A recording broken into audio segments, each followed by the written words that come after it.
안녕하세요. 헬로헤더입니다. 기계를 다루면서 개인의 감정을 녹여내는 방식, 이런 예술이라고 불리는 그런 분야에는 뭐가 있을까 생각을 해봤는데 아무래도 사진이 가장 어울리지 않을까 싶습니다.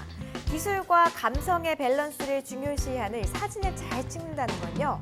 새로운 시각을 어떤 방식으로 잘 표출할 수 있는가 이런 문제인 것 같은데요. 우리 일상의 새로운 시각들을 발견하기 위한 작은 시도들을 알게 할 수 있게끔 오늘 이 시간 함께 준비를 해봤습니다. 찰칵찰칵 날씨 담기 지금부터 함께 하시죠.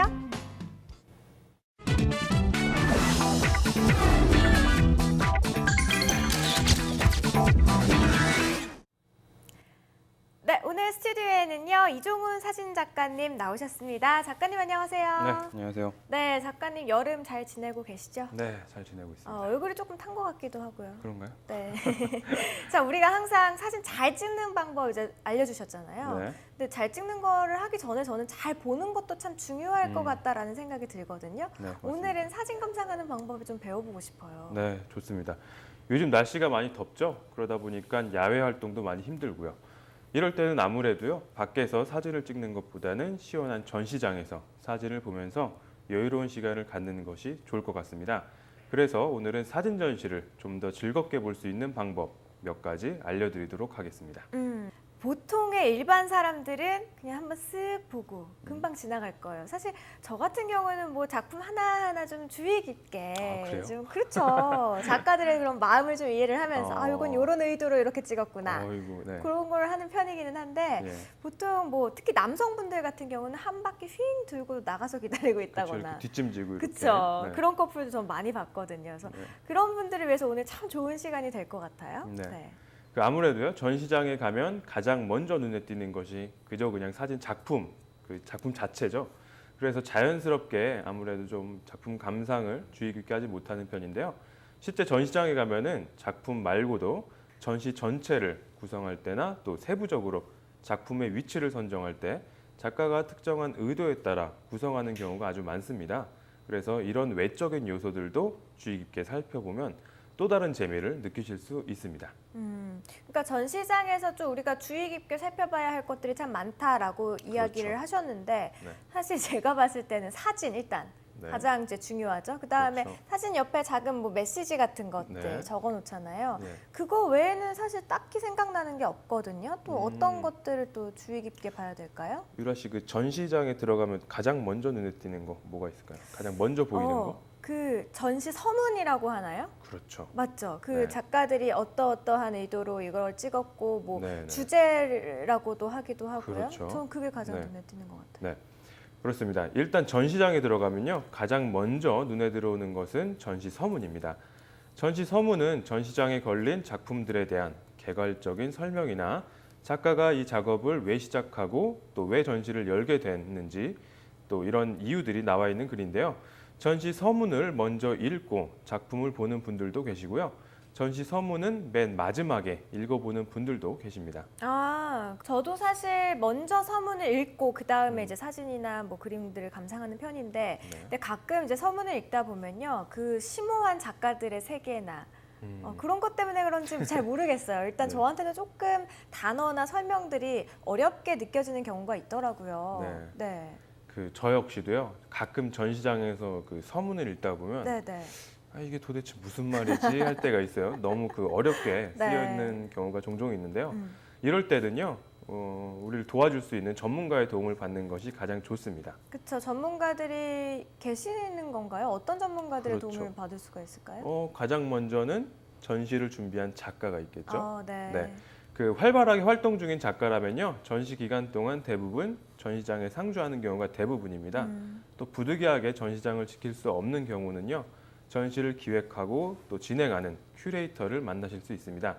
이런 분들을 통해서 전시와 작품에 대한 궁금증을 해소하는 것이 가장 바람직하다고 할 수 있겠습니다. 네, 참 그래요. 맞아요. 그 작품을 만드신 그 작가님들을 직접 뵙고 네. 작품에 대한 설명을 듣고 이렇게 하면 가장 베스트, 좋은 그쵸. 방법이 네, 될 수 있을 것 가장 좋죠. 같은데 일단 저는 그런 게 있어요. 작은 전시장을 이렇게 딱 들어갔을 때 저분이 작가인 건 알겠어요. 알겠지만 뭔가 선뜻 다가가기에는 조금 어렵고 좀 멀게도 느껴지기도 하고 그럴 때가 있거든요. 그렇죠. 네. 저도 좀 가끔 저도 역시 작가님도 네, 작업을 하지만 괜히 말 거는 거 아닌가 할 네. 때가 있는데요. 유라 씨 말대로 전시장에서 작가를 봤다고 하더라도 선뜻 말 걸기는 좀 쉽지가 않죠. 네. 그래도요, 작가들이 전시를 열었다는 것 자체가 많은 분들과 소통을 하기 위해서입니다. 그래서 한 번쯤은 용기를 내서 먼저 다가가 보시기를 바랍니다. 그리고요, 저 역시 이런 작가의 입장이지만 전시장에서 모르는 분이 제 작품에 대해서 어떤 질문이나 이런 걸 해주시면은 거부감보다는 반가운 마음이 먼저 드는 것도 사실입니다. 그렇군요. 네. 그러니까 저도 앞으로 꼭 여러분들도 꼭 전시장을 가보면 일단 그 전시장 안에 작가가 있나 없나부터 좀 살펴봐야 될 것 같아요. 네. 자, 그런데요. 이렇게 작은 전시장이나 뭐 규모가 작은 곳은 작가님들을 쉽게 우리가 만나볼 수도 있는데 네. 큰 전시장, 뭐 예술의 전당이나 세종문화회관이나 이런 데서 할 때는 큐레이터나 작가들을 쉽게 볼 수가 없는 게 현실이거든요. 이럴 경우에는 누구의 어떤 도움을 받으면 좋을까요? 네. 그 대부분의 대형 전시 경우에는요, 관람객들의 작품 감상에 도움을 주기 위해서 도슨트 프로그램을 운영합니다. 네. 도슨트는요, 관람객들이 전시를 감상할 수 있는 그 이론적인 지식들을 모아서 제공해 주시는 분들을 말하는데요. 이 프로그램은 보통 무료로 진행이 됩니다. 약속된 시간에 관람객들이 도슨트를 따라 함께 전시장을 둘러보면서요, 작품 감상을 하는 거죠. 주요 작품을 함께 훑어보면서 창작 과정에 대한 설명을 듣기도 하고요. 감상 포인트를 이제 도슨트 분들이 집어주시면은 그 작품을 감상할 수 있게 되는 거죠. 네. 전시 감상에 다소 어려움을 느끼는 분들이시라면요, 한 번쯤 꼭 체험해 볼 만한 프로그램이라고 할 수 있겠습니다. 그렇군요. 도슨트 프로그램 앞으로 좀 전시를 보러 가기 전에 꼭 미리 그 시간대를 잘 알아보고 가면은 좋을 것 같습니다. 작가님, 근데 이야기를 나누다 보니까 제가 또 궁금한 점이 한 가지 생겼어요. 네. 작품 보면은요. 모든 작품 안에 이렇게 작은 라벨 같은 게 이제 붙어 있어요. 네. 특히 제가 지금 생각이 나는 게 스티커, 뭐 노란색 네, 네, 네. 스티커, 동그라미로 빨간색 네, 네, 스티커 네, 이런 게 그렇죠. 붙어 있는데 네. 그거는 뭘 의미하는 거예요?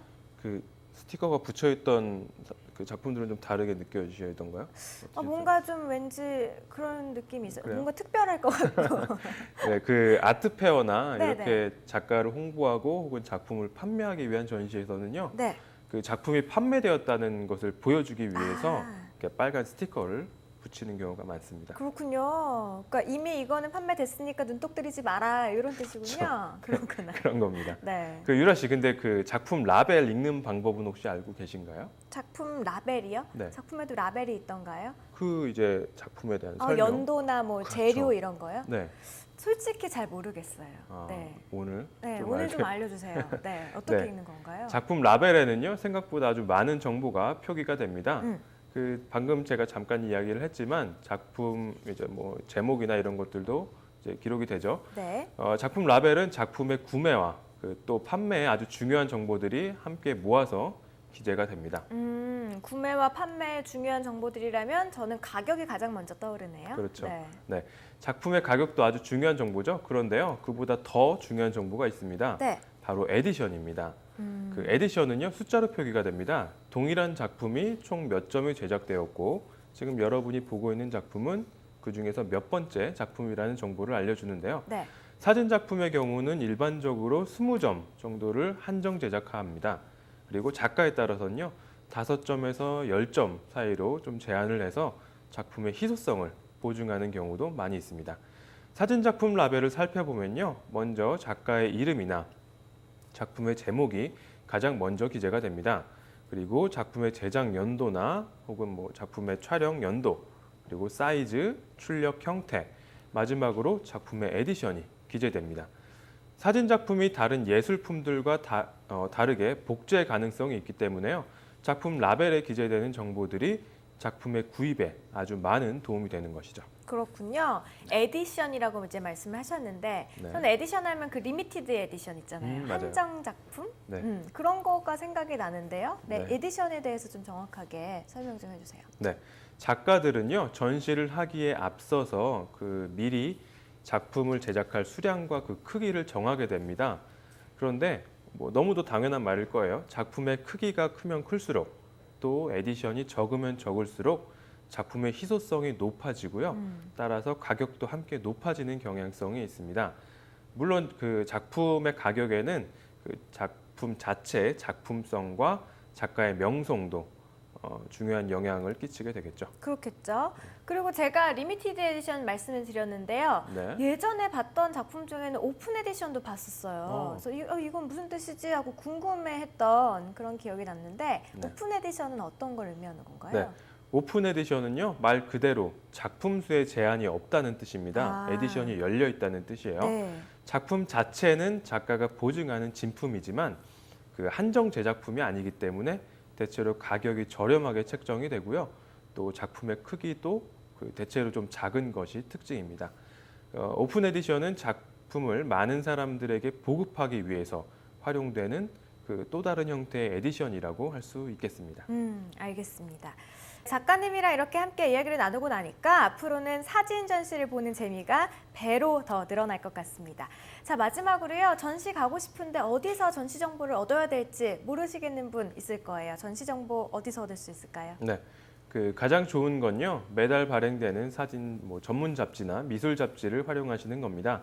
이런 잡지들에는 매달 진행되는 전시 정보뿐만 아니라 작가들의 인터뷰 그리고 그 평론가분들의 해설이 덧붙여지기 때문에 한 권씩 구입하시면 될 것 같습니다. 그리고 전시 정보를 모아서 보여주는 웹사이트들도 참고하시면 좋을 것 같은데요. 이것들을 기억해 두셨다가 방문해 보시면 아주 많은 전시 정보를 얻으실 수 있습니다. 네, 알겠습니다. 자, 오늘은요. 사진작가 이종훈님과 함께 사진 전시 잘 감상하는 방법 함께 알아봤습니다. 작가님 오늘 말씀 고맙습니다. 네, 감사합니다.